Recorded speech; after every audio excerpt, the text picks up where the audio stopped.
I'm trying to tell y'all, these people are white supremacists. They are just quiet with their white supremacy. They don't want to sit here and tell you that, okay, look, I want to uphold America. Like, I know the prison, we can reform that, we can reform a couple of things, but capitalism, I like it.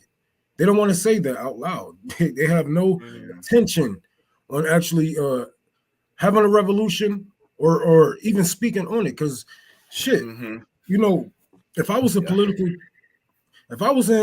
politics for more than 20 years, 15, 20 years, talking about the same shit, that should drive me crazy. I'd be like, you know what, y'all niggas just throw this like, you still in the same spot that you was in when you first got in politics. That's not a coincidence. You know, you're there for a reason.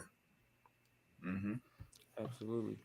I think we can start here. I mean, we can just kind of go back to and chime in on the graphic really quick for everybody that wanted us to finish this up.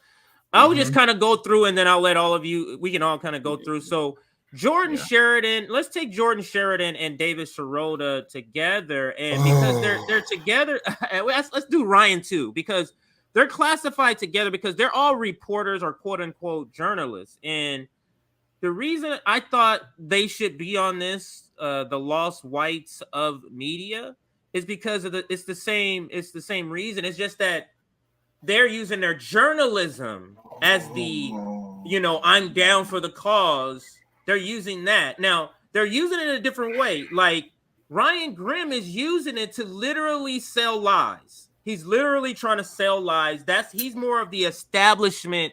I'm in writing, frequently writing articles to help the squad, frequently jumping in tweets to help the squad. And then you have Jordan Sheridan, who's more of the white savior journalist who needs to get praise because that's really the reason he's really only doing this.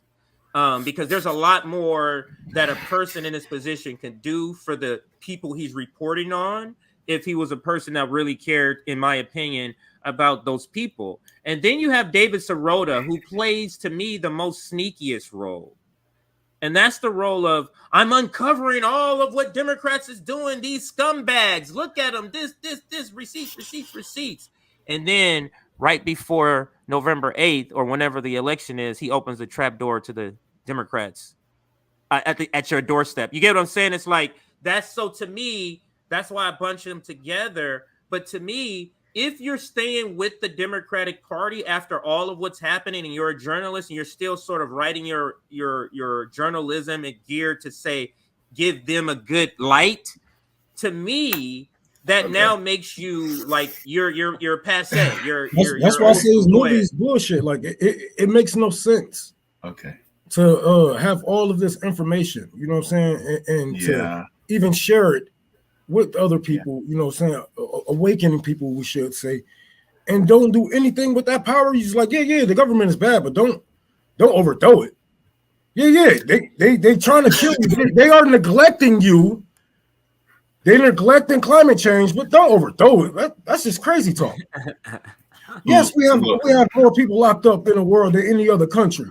Yes, we give more money than the military to the military and the police, but don't.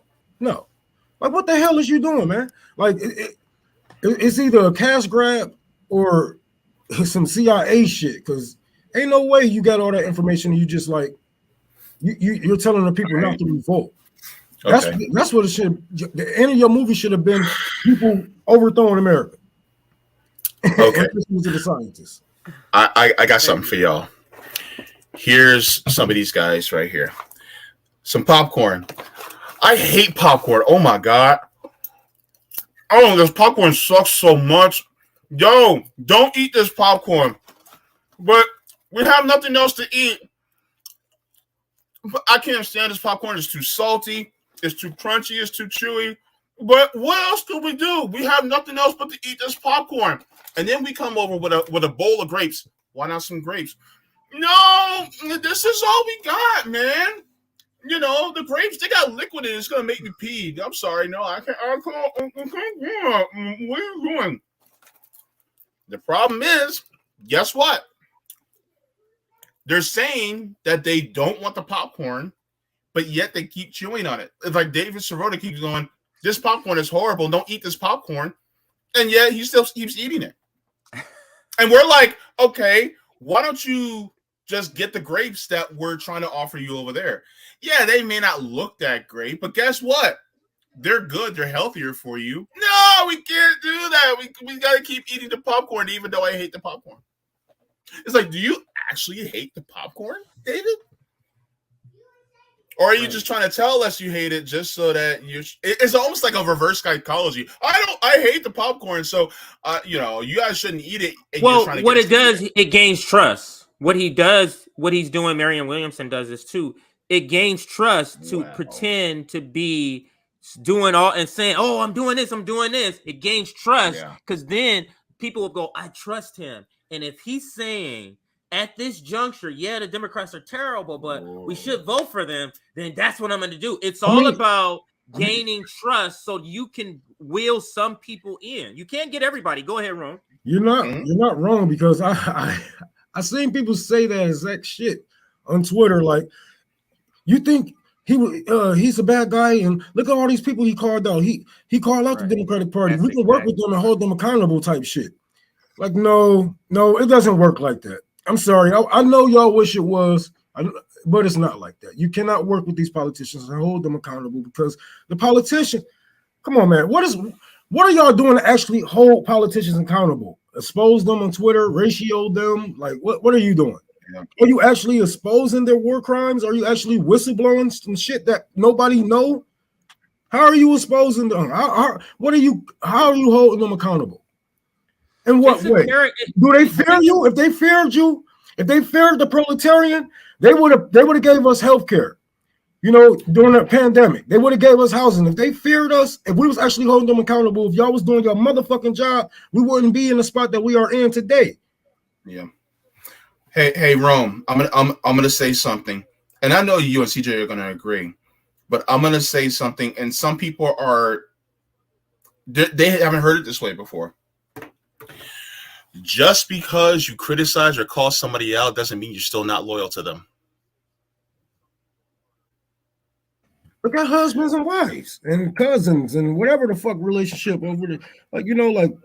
No. Just because you call them out doesn't mean you're still not loyal to them. You can say, "Oh man, this person," look, I can be like, "Man, I can't stand Rome's behind. Rome does this, Rome does that, Rome does that." Next thing you know, but guess what? I'm still slipping, some money your way. I'm still giving, I'm still doing things for you. And it's like, yeah, I can talk bad about you, but I'm still loyal to you because I'm still doing everything I can for you. Yeah. Right? The thing is, do I really feel what I'm feeling? Because it's just like, it's just like a man who talks about how unattractive he is to his wife, yet he still goes to bed with her every night. "Oh man, my red is so ugly, I can't stand her behind." Next thing you know, they clapping cheeks. "I thought you were unattracted to her." Well, what am I supposed to do? It's my wife. I've been with her 20 years. I've been voting for 30 years. Yeah, what am I supposed to do? She's my wife. You guys get how they're tying the you don't want her no more, but yet you still clapping back and forth. What they say? Oh, this is what's your alternative? What you want to do? What would you do? Like, I wouldn't do this. leave her trifling behind and then get with somebody else. Even if it takes me some time to get with somebody that's better. But yet they don't want to do that.